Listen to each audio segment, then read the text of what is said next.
You're tuned in to Inside Lowell. Inside Lowell podcast brought to you in part by Washington Savings Bank, serving the greater Lowell community for over 130 years. Make the switch now to Washington Savings Bank. Unicare, offering a variety of plans for people insured under the GIC. At Unicare, your health is their top priority. Reverie 73, Lowell's #1 cannabis shop. Elevate your cannabis experience at Reverie 73. Hafner's, heating and cooling homes and businesses for nearly a century. Become a part of the Hafner's family. It kicks. Boston North Company, offering a wide variety of business solutions to help restaurant and retail clients save money. Boston North. And by Mahoney Oil Company, providing warmth and protection to families in Greater Lowell and Southern New Hampshire since 1925. That's Mahoney Oil. And now, time for another Inside Lowell podcast. Inside Lowell. If Lowell is your home, this is your place.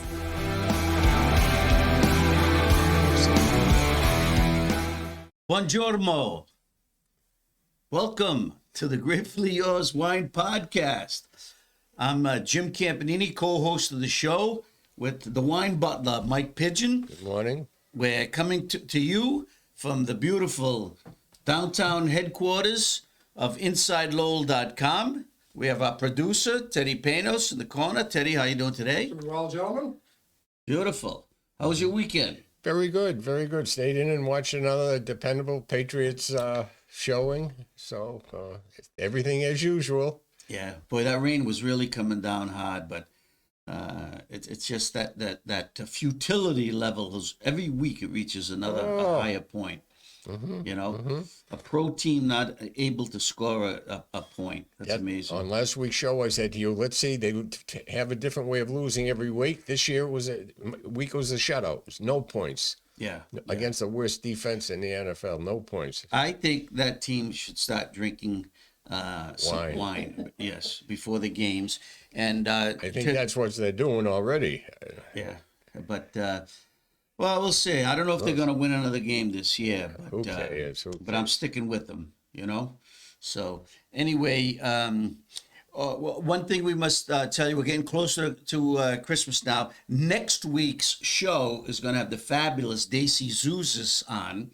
Okay, she's coming in all her finery. And last time she was on, the show's ratings went off the chart. It was fabulous. And we're going to talk about sparkling wine. Mm-hmm. Okay, and for the holidays, you're thinking about getting some sparklers, champagne or Prosecco or other things. We'll give you some suggestions, but Daisy will tell us about her what she's been doing, her travels and stuff, and we'll give you some. We'll taste some wine. You know, we'll taste some wine, especially that Veuve Clicquot. I think that's one of her favorites. So. She'll maybe tell us how her Barbie party went on Saturday. Oh, she sponsored a big, the old Chelmsford Town Hall. Yeah, and, I went Friday night. My daughter came up from Charlotte, North Carolina. She's in Wakefield, Rhode Island.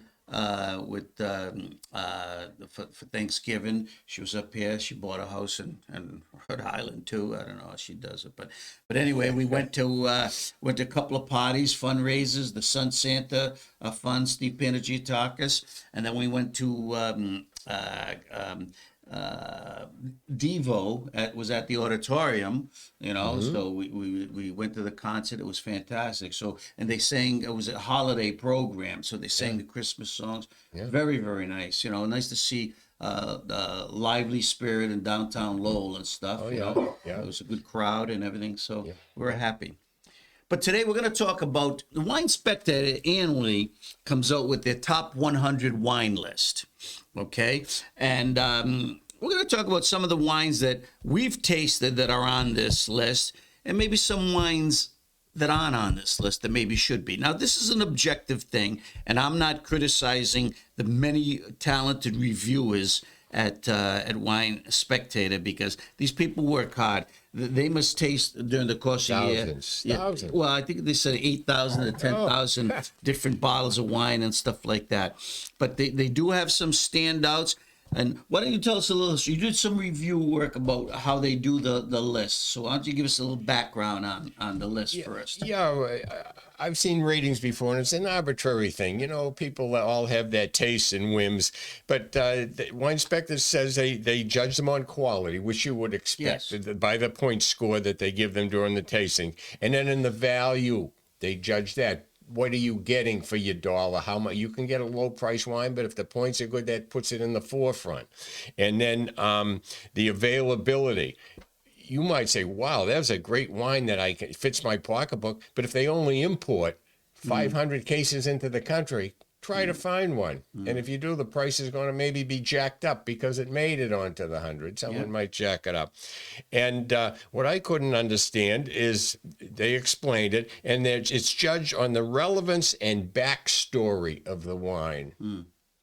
Well, you know, we've talked about the interesting story of each wine. Each wine has a story to tell. And they're interesting. From their sense of place, their terroir, where they're from. But especially these European wines, they have a backstory, a history. Yeah. Okay, whether they're Italian, French, they go back, but the land that they're on, historic land, how they've developed through the years. And the people who own them. I mean, you've got some chateau in France. They go back 5 centuries, you know, and the same thing with Italy.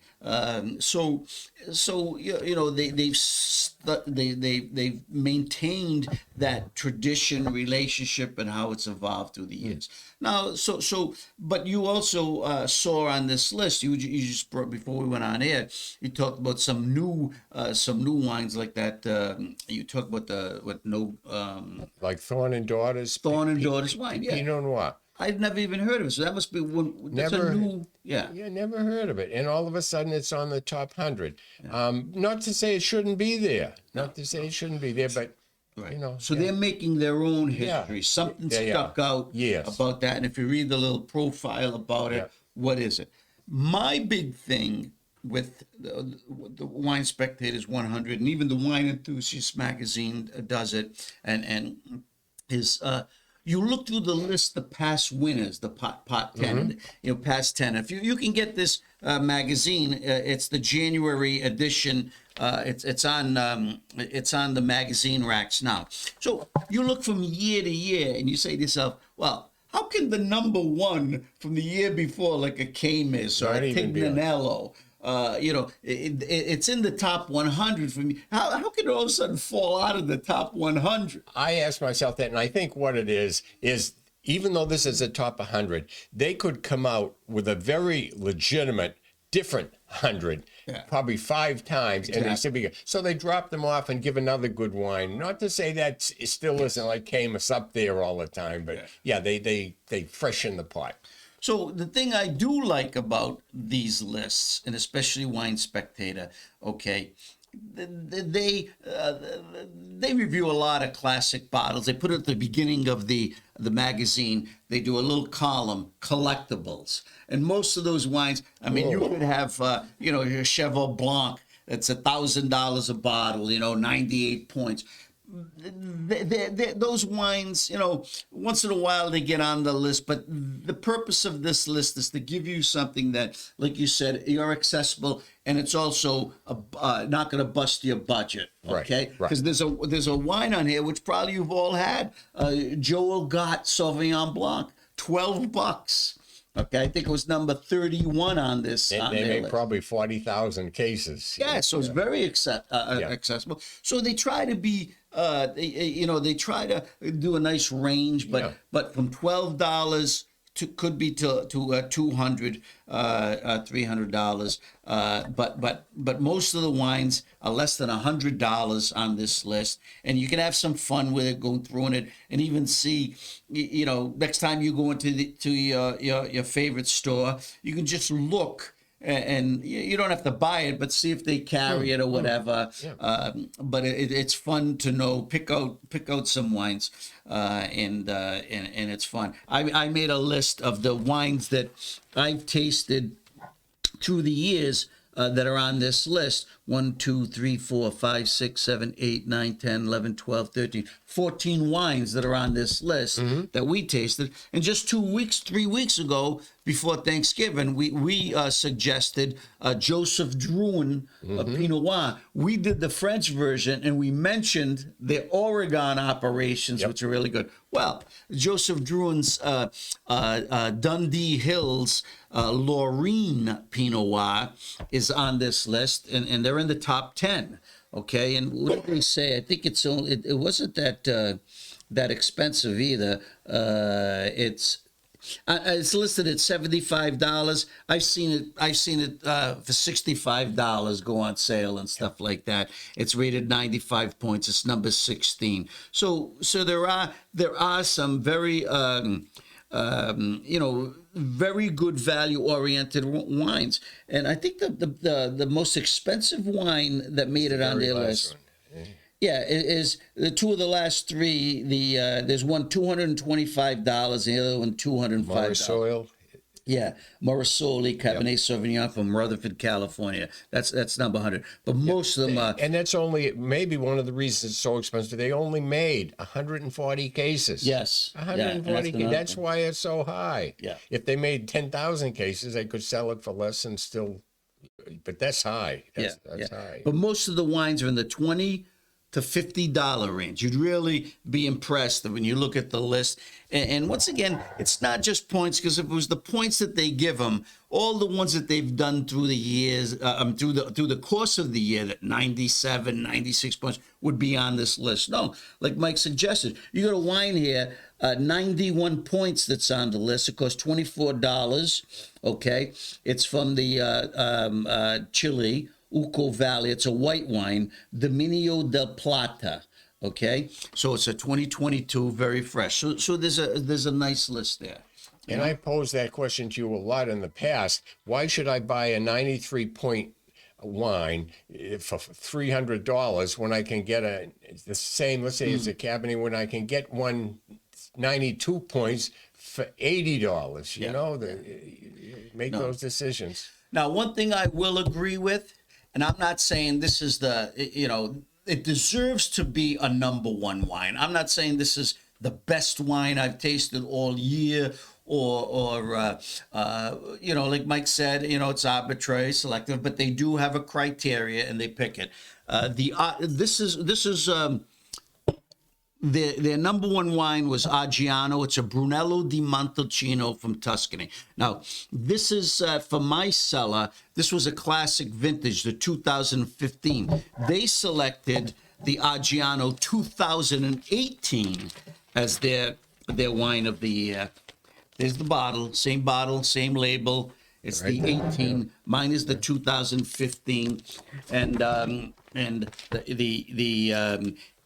they gave the 2018 95 points. This one was actually rated a little higher in 2015, which was considered a classic vintage for Brunello di Montalcino.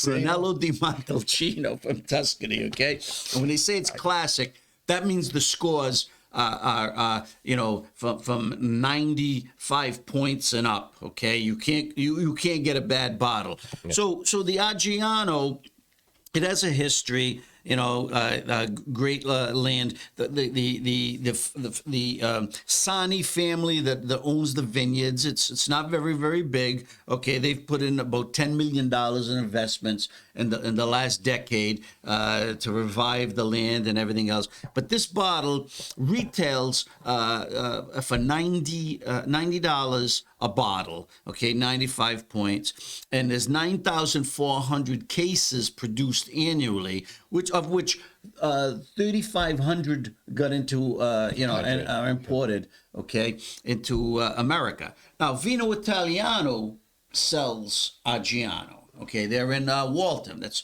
David Mayon's place. That's where I get most of my Italian wines. Okay, and that's where I got 6 bottles of the 2015. I also have the other classic year, which was 2010. I also have 6 bottles from 2010. This wine is very, very rich, plummy, cherry, a lot of taste. Naturally, Brunello di Montalcino, very age-worthy wine. That's why I still got the 15. They're saying that I probably shouldn't open it till 2025, and it'll last till 2040.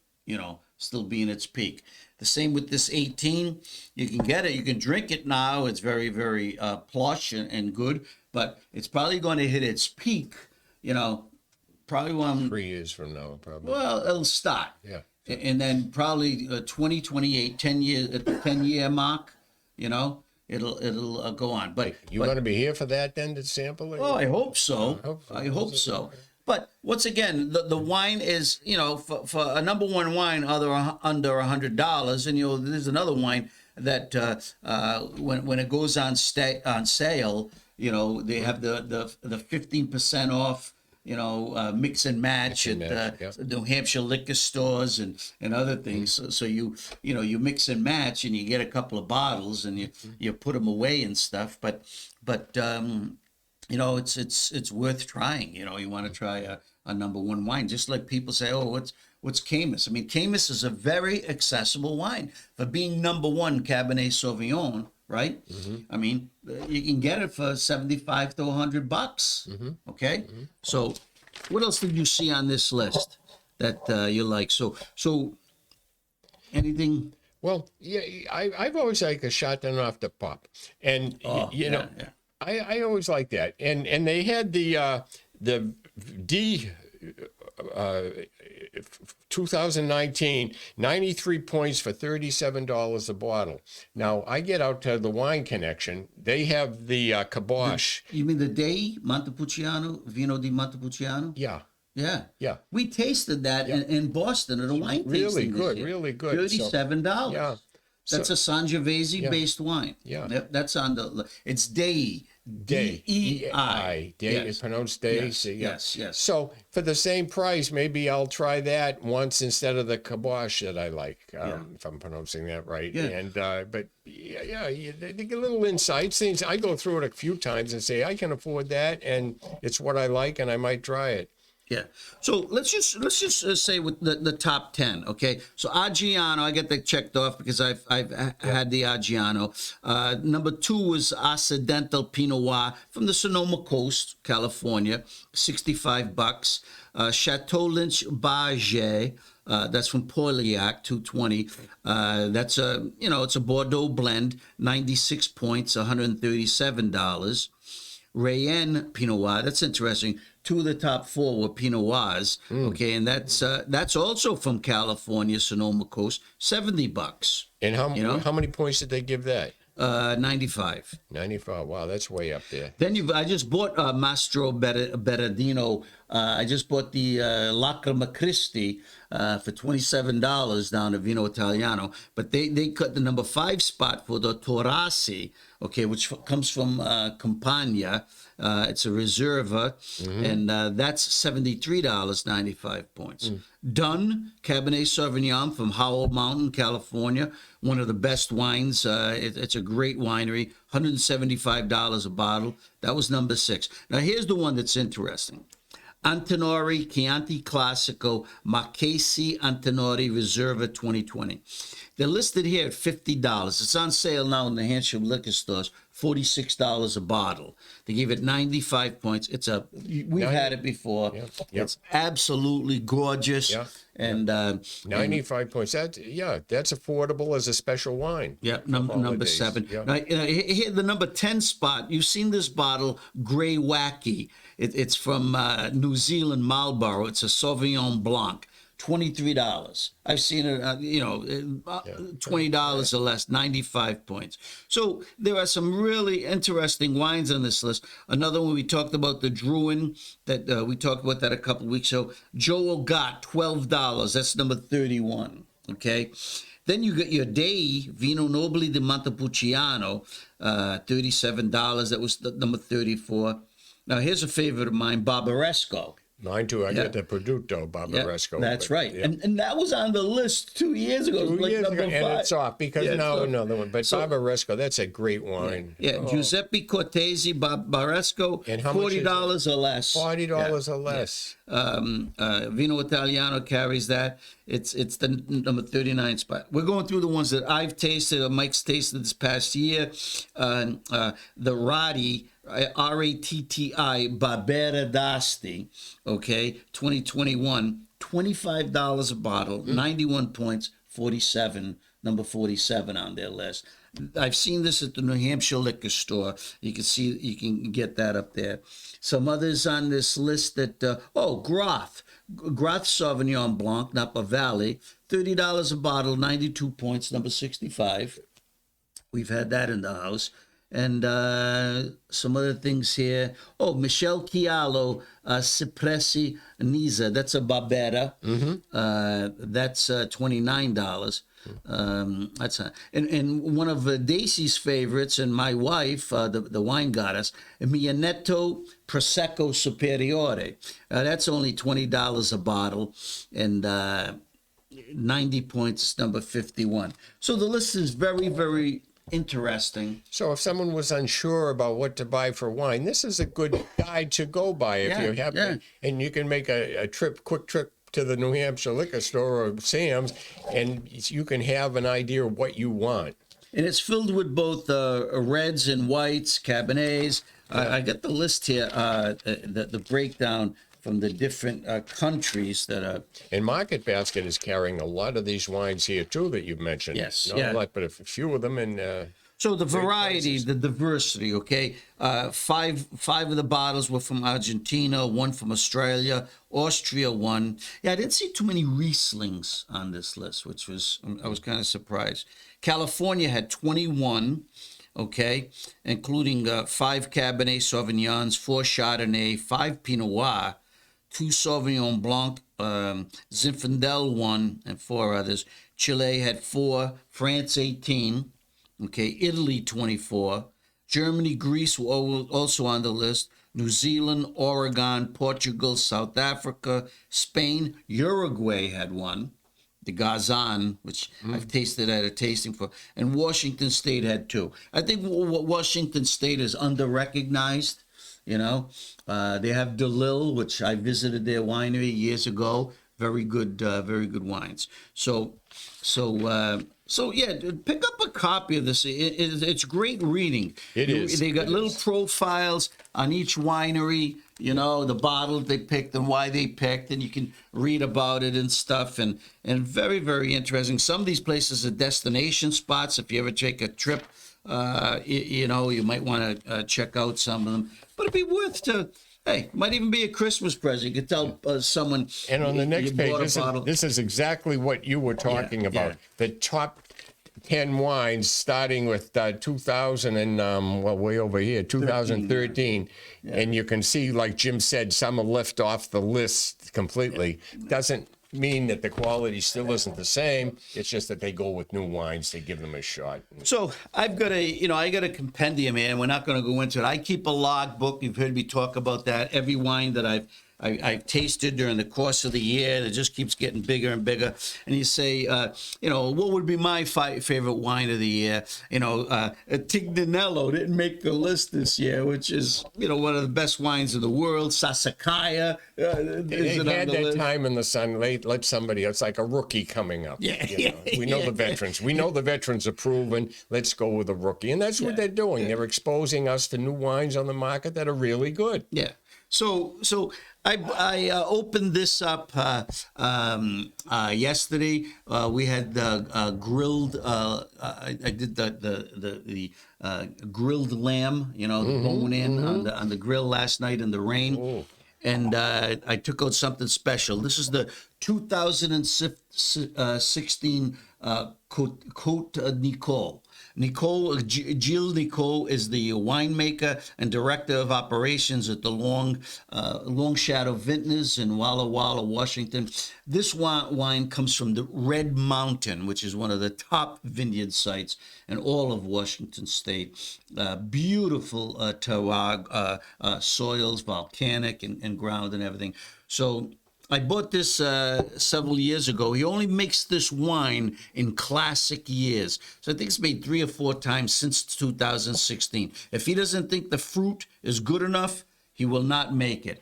It's a blend of Mourvedre, Syrah, and Grenache. Rhone varietals, Rhone, France. He's a big champion of Rhone varietals. So I don't think you'll see a darker wine than that. oh, look at that color. It's almost scary. Yeah. It's inky purple. Inky very purple. very good. Yeah. So we had this. The wine goddess flipped over, and because I had 6 bottles of it, we're down to 1 now. And she says, "Did we drink this before?" I said, "Yeah, through the years we have." But I brought it in today. I want Mike to try it.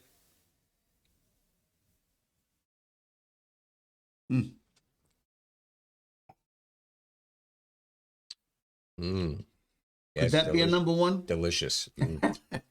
That must have gone so good with that lamb. I know. When I bought this, I think it was $72 a bottle, which was a steal back then. It was something new that they were developing, and its limited release was only 300 cases. It was all sold out naturally, but it's got a distinctive. It's deep. Very very deep, profound, and it's got that layered peppery. It just comes. But the fruit is still there. Nice aftertaste too. Just licking my palate here. It's smooth. Nice. Yep. So this.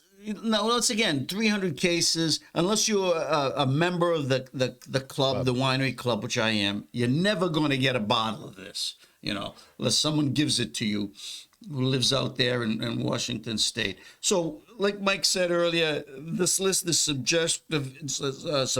It's based on availability and stuff, because there are a lot of good wines out there that will never make this list for some reason or other. Okay, but that's a legitimate top 100, but you could make up a totally different top 100 and then another one, and they'd all be just as legitimate. There's that many good wines today. There's that many good wines. And as I always say, your palate determines the taste. And like a Joel Gott $12 bottle of wine that made this list, Sauvignon Blanc.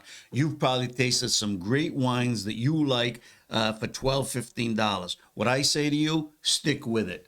Drink what you like. Yeah. But be willing to experiment and explore. What was your favorite wine of the year? Oh, God. Well, I'll go with theirs. Because you can drink it for free. Is that a safe answer? All right. So listen, next week, be back here when we have the fabulous Daisy Zouzas. We're going to talk sparkling wines, champagnes, Prosecco, and other sparklers from around this country and the world. Okay. And she's a great guest. You don't want to miss that show. She's good. I watch that one twice every. It's good. Yeah. She'll be dressed to the nines. So we'll look forward to seeing her. So until next week, may the wine be with you. Cheers. Cheers.